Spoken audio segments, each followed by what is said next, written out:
श्री स्वामी समर्थ. आजच्या नवीन व्हिडिओमध्ये आणि श्री स्वामी समर्थ यूट्यूब चॅनलमध्ये तुमच्या सर्वांचे सहर्ष स्वागत आहे.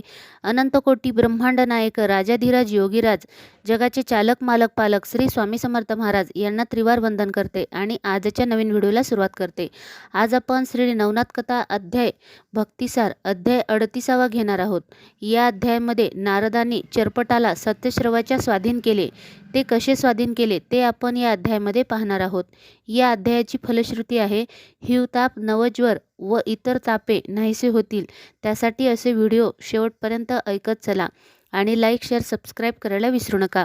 श्री गणेशाय नमः, श्री सरस्वते नमः, श्री गुरुभोम नमः, श्री कुलदेवताय नमः, श्री नवनाथ सिद्धांना नमस्कार असो. श्री स्वामी समर्थ.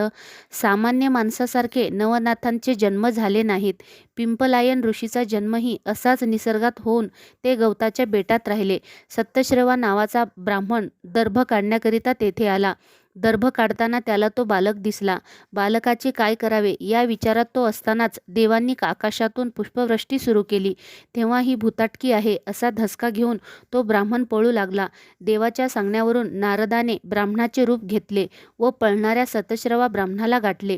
त्यांचा सर्व संशय दूर केला व स्वतःचे बालक उचलून सत्यश्रवाच्या हाती दिले व त्याला म्हणाले, या मुलाचे नाव चरपटी ठेव असे सांगण्यात आले.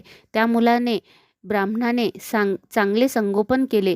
7व्या वर्षी त्याची मुंज केली. तो 12 वर्षाचा झाला. नारदाला त्याचे स्मरण झाले. तो गुप्तपणे ब्राह्मणाच्या घराजवळ उभा राहिला आणि सगळीकडे पाहू लागला. 12 वर्षाचा तो तेजस्वी चरपटी पाहून बंधुत्वाच्या नात्याने नारदाच्या मनात प्रेमाची उर्मी उत्पन्न झाली.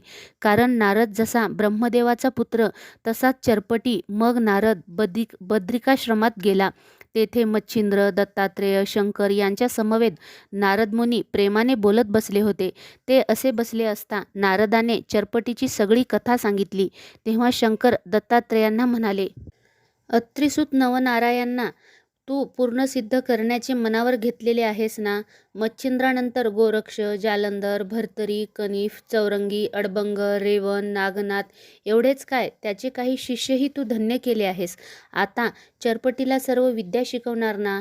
दत्तात्रेय म्हणाले, महादेवा, अनुताप झाल्याशिवाय योगविद्या व निवृत्ती यांचा अधिकार कोणालाही प्राप्त होत नाही. म्हणून त्याला दीक्षा घालायला अजून वेळ आहे. दीक्षा द्यायला अजून वेळ आहे. नारदाने चरपटीच्या वयाच्याच एका विप्र मुलासारखे रूप घेऊन सत्यश्रवाचे दार ठोठावले. दार उघडून सत्यश्रवा पाहतो तो त्याला एक 12-13 वर्षाचा मुलगा बाहेर उभा दिसला. तो म्हणाला, मी कुलंब नावाचा गरीब ब्राह्मण मुलगा आहे. मला विद्यार्थी म्हणून आपण शिकवाल का. तू शिकवणार. हो, मी घरातील कामे करीन आणि शिकेन. बरे तर आमच्या चरपटीबरोबर शिकायला बसत जा.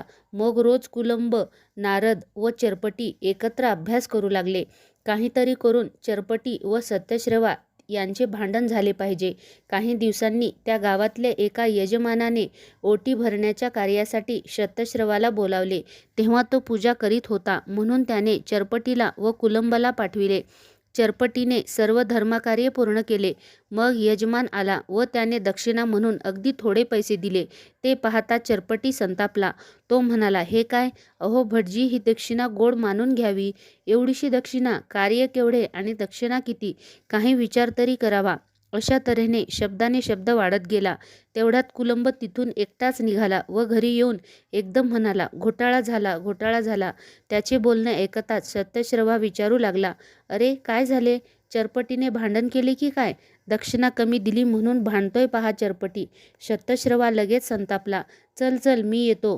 पूजा झाली माझी, पाहूया आपण. असे म्हणून सत्यश्रवा त्या यजमानाकडे गेला. तिथे भांडण अगदी रंगात आले होते. सत्यश्रवा पटकन पुढे झाला. त्याने चरपटीला खसकन मागे ओढले आणि त्याच्या कानफटात एक जोऱ्याने दिली.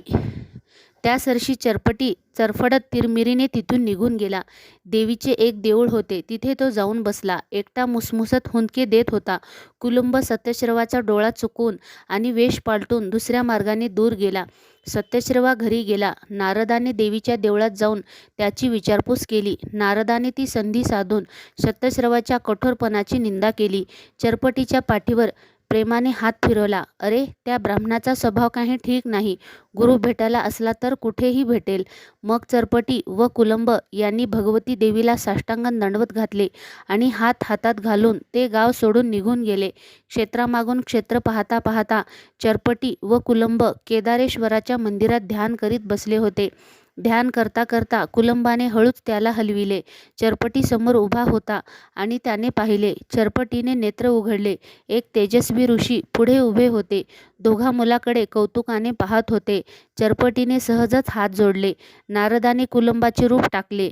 नारद, अरे कुलंब, कोठे आहे? चरपटीने चकित होऊन विचारले. बाळा, मीच तो कुलंब आणि हे मच्छिंद्रनाथ.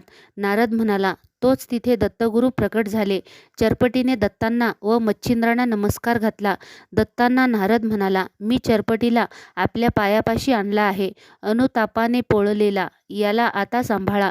नवनाथांची संख्या चरपटाने पूर्ण होत आहे. चरपटी म्हणाला, महाराज, मला ब्रह्मज्ञानी करा. नारद, अवधूत व मच्छिंद्र एकमेकाकडे पाहू लागले.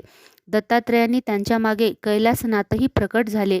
चरपटी धन्य झाला. नंतर शंकरांनी त्याला प्रेमाने जवळ घेऊन दत्तांना सांगितले, याला सर्व विद्या द्या. मग दत्तांनी चरपटीला 14 विद्या, 64 कला, वेद, शास्त्रे, पुराणे, योग, कर्म आदी सर्व विद्या व सिद्धी शिकविल्या. नंतर चरपटीनाथ शंकराच्या व दत्ताच्या आज्ञेने तीर्थाटन करू लागला. त्याने आपल्या शिष्य संप्रदाय वाढविला. अशा प्रकारे श्री नवनाथ कथा भक्तिसार अध्याय 38 समाप्त झाला आहे. श्री स्वामी समर्थ.